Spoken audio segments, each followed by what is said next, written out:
Alright, how you all doing? What can I say?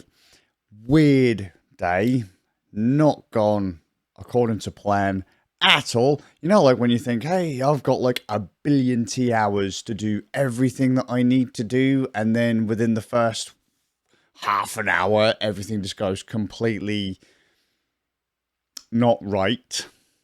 That's been today. Straight away, thought, I've got this. I've got some bits I want to talk about, which I'm going to talk about. And then, how long have my kids been back at school? So we had the Rona for all that time, and we had the lockdown. The kids were off for school holidays. They had like 2 weeks off, and then we gave them an extra week off because we had the Rona, and then something happens, and one day, one day? No, couldn't be one day. A week and a day? I don't know. Not long, right?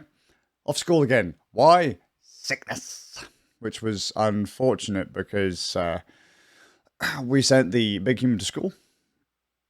And bless his cottons, he just went down with like a massive migraine and just plonked his head down on his desk and just wanted to close his eyes. And because did I mention it the other day? No, it was in the rickshaw video. We don't drive. No one in my house drives, but my eldest son's school's on the other side of town. So my mum would come around in the morning to take my biggest human to school, and my youngest human goes to a school that's within range to walk him to, so that's not that big of a deal. My mum's just started back at work after her stint with the evil 19. She finishes her night shift, comes around, takes my eldest to school, goes to bed. Well, we take him to school and he's unwell. He has to come home. So we had to call a taxi to bring him home, or the school, and we had to we and the school had to arrange a taxi to bring him home. So basically everything else has been kind of like, for the day. He's all right. He's just, we think it's probably stress, or just, I don't know. We've got ear infections, chest infections, sinus infections, infection upon infection, stomach bugs, all that kind of fluff, plus the after effects of coronavirus. Just no one in the house is feeling particularly, we're not tip-top, let's just put it that way. Nothing's gone according to plan. Now, what did I want to talk about? Yesterday, I mentioned how I was a bit worried about something to do with the act of God, or an act of God. I have a soundboard where one of the buttons has dived on it. And realistically, it wouldn't be that big of a deal, given that I'm sure most people wouldn't use it a huge amount. However, I'm actually going to give you an example of what you'd use it for.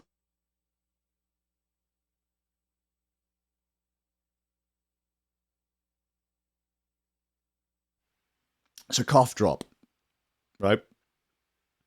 So, to go XLR, and the button that has failed is the cough drop. It's a microphone mute. The Go XLR has 4 individual controllable channels. They have their own individual mutes. Press to mute to one thing, hold to mute altogether, and then there's a completely separate mute, which is, for some reason on the big one, it's a toggle. On the little one, it's a press to mute. So realistically, not a problem. However, the button, the mute button has dived, the cough drop has dived, and because it's a toggle on the big one, I didn't even realize realistically until I was trying to fiddle around with things on the board, and all of a sudden my audio stopped working. And the way that the button has dived is that it's so sensitive that I can literally take a paintbrush, and just lightly rub the button with this, and it will mute the microphone. It will trigger the mute. None of the other buttons on the board will have this effect, which is kind of awkward because I also sometimes like to lay my hand around the buttons on the board as if I'm going to make adjustments. Well, if I'm going to accidentally start triggering the mute, it's not fantastic. I mean, you could get around with it being a bit, you'd be a bit more cautious with it. But here's the small version, so you can see what I'm on about. Sliders, right, for individual faders, mutes. Okay, these are your main channel mutes. As I said, push and hold for one function, tab it for another one, and then this. This is cough drop. You press it, it mutes the microphone, you let go of it, sound comes again. It's the opposite to a push to talk. That's how you have to think of a cough drop button. So with push to talk, if you want to talk, you press the button and you gabber on, and then when you release, no sound goes through your microphone. It's not, the microphone isn't active anymore. However, I find this to be quite awkward if you were to say do a production. It's the fact that you have to remember every time you want to talk. So let's say, for example, things get a bit heated, or you're reading a script or whatever. You have to actively remember that even in the spur of a moment when something comes into your mind, you have to remember to hit the button. However, with a cough drop, as a mute, you just have to remember, oh, hang on, here's something I don't want to capture in audio. Boop, hit the button. Now, I keep calling it a cough drop. I don't know if it's actually still called a cough drop, but the reason this is video worthy is because a cough drop is something that I've found really interesting in audio for many, many, many, many years. Back in the day, in radio times, a cough drop is what's called a silent switch. Okay, so I'll get another quick example. This is a Blue Yeti Nano, and this has a mute switch on it. It's on the front, but if I click it, you probably couldn't hear that very well. It's a physical click, right? It makes a sound. If you ever take a headset microphone, and usually with a headset microphone, if you click the mute on it, where it disconnects the capsule or reconnects the capsule, you'll kind of get a or a click in the audio feed. And you don't want that. If you're doing like radio or something, the last thing you'd want is for your audience to hear that you've disengaged your microphone, or to hear this weird loud crack. It would interrupt someone else talking, or you could interrupt music or something like that. You'd want it to be silent. And that's what a cough drop is. It's a silent switch. It's a switch that would go in between your microphone and your mixing board. And if, for example, you wanted to cough or just not have sound go through, instead of fully disabling the microphone, which would in theory cause a pop on the line, you press the silent switch. I remember them being quite expensive, but I can't seem to find any anymore. I can't find them anywhere. I can find them secondhand, like quite cheap, but like I swear I remember them being quite important, quite expensive. Because as I say, for radio and stuff, you used to you had to have this thing because it was analog. So you had to hit the button, and then you could cough or sneeze or do whatever it was you wanted to do, and it wouldn't come out on the line. Hang on. Useful. I suppose, though, we don't really need them anymore because we do everything digitally now with stuff like the Go XLR, or one of my other microphones has got a toggle on it, or I've got a thing here where if I press the button, let me just see if this works. If I press the button, or I just pressed the button, I hope I didn't get any sound there. You can have physical buttons assigned to act like cough drops, toggle or press and holds.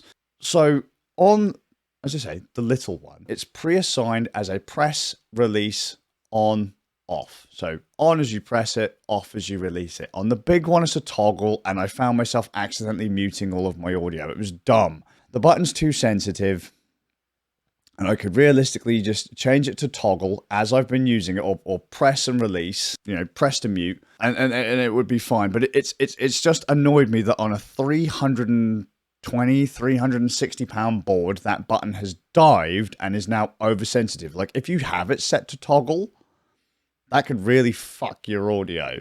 And I don't like that at all, because all of the other buttons, you need to have a more deliberate press. They're like on the little one, that it's a proper physical press to get it to work. Whereas this one, as I say, you barely have to touch it, even with the bristles of a paintbrush. No force, not downward force, literally just lightly rubbing the button is enough to cause it to trigger. None of the other buttons are like that. So Act of God, their return policy has something at TC Helicon, the people who make the Go XLR, and also it's Behringer Music Tribe. In their terms and conditions, warranty, Act of God is mentioned. Now, Act of God is an interesting one because it's either on the side of you, the consumer, or on the side of the business. It really depends on who wrote it. But usually when I see it, I think to myself, oh shit, the company's going to try and stitch me. I don't remember exactly what the TC Helicon terms of service are as to whether or not I should be worried. Okay, Act of God usually means something completely beyond our control.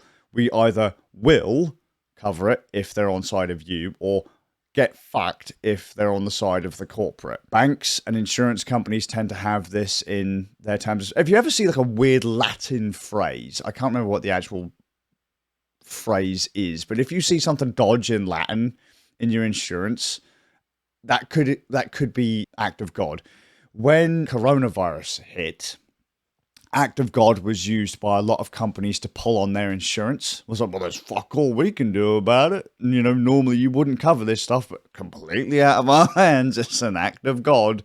You know, if the company was lucky enough to have that clause, they'd be covered no matter what.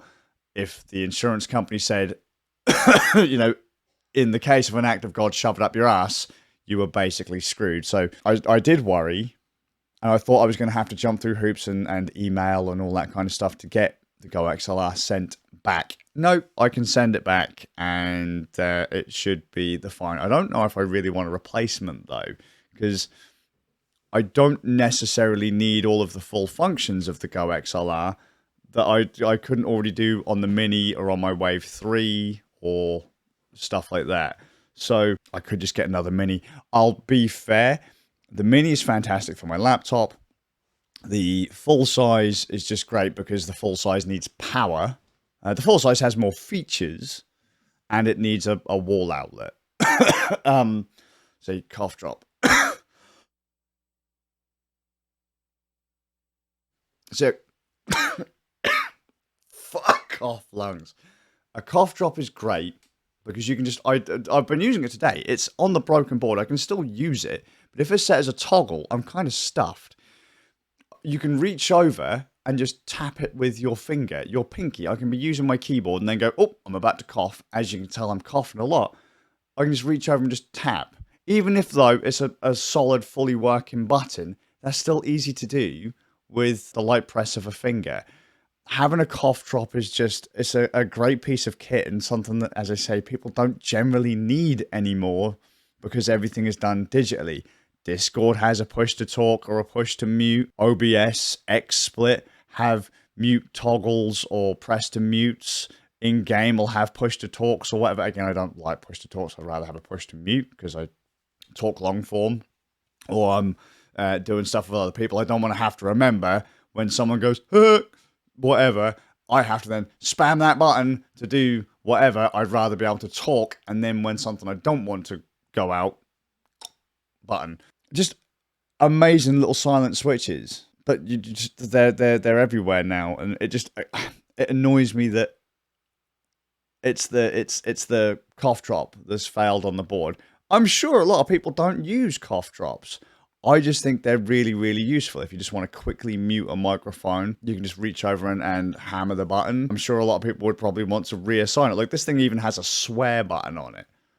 So if I were to decide to say, you know, I don't know, you're complete and utter, then it should be, you know, I could press a button and it would censor me out. But shamefully on my board as well, that's also on the same section of the board as the cough drop. And sometimes where the cough drop is a bit knackered, it causes that button not to work either. Not that I use that button, but it's a fun thing. Is that weird? I just wanted to make an entire button about an old piece of audio hardware that I don't see anymore. It's just, honestly, it will just look, if you look one up, it's just like a guitar pedal. In, switch, out to wherever it has to go. And it's just a switch. You just click and release. Click and release. And just a silent switch to cut a microphone or cut a signal without making any noise. I always wanted one back in the day, like for my own personal setup, but I'd never really been able to have one. So in the digital age, now that we don't really need cough drops, it's nice to have an implementation everywhere, but I doubt people use them. And yet they don't know about them, yet we use them on a daily.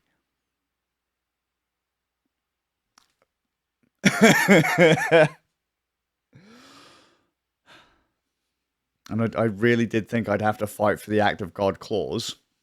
I'd have to fight God to get the return going. But no. Also, for anyone that didn't know anything about the act of God clauses in paperwork, someone really needs to look that up. You do sometimes see it in really big insurance policies. Make sure your ass is covered by act of God, because sometimes it happens and there's nothing you can do about it. But yeah, completely out there day. Things that I expected to do, I didn't have to. Things I didn't expect to have to do, I had to. Magic. Monster Hunter. Rand Nerds Game Night. Chatting to Zaber. Divine did a stream. Stewie3D did a stream. Did Inky do a stream? I think Inky might have done a stream. And just neat talks all around. With that said, though, I'm going to head off. I think I covered everything I wanted to talk about. I used to love nerding out over audio gear. If you'd have said to me years ago, which would I rather, audio or video? I loved video. I liked video, I should say, but audio was always my groove. If you said it was something about recording sound, I liked that more than recording an image, because in a lot of cases, like this video, it's largely throwaway. All you have to do is listen to what is being said to get the information from it. You don't have to watch the video, even though it is a video. The video portion of it isn't realistically important. I've always valued audio more than video. And just as a note, the only real reason why the Go XLRs are back out, for the longest time, I was using the Wave 3 microphone from Elgato, which I actually got before the Go XLRs, but that has a few issues with it with one of my laptops, whereby if I plug that in, the Wave 3, and a USB receiver for a wireless mouse, the microphone stops working.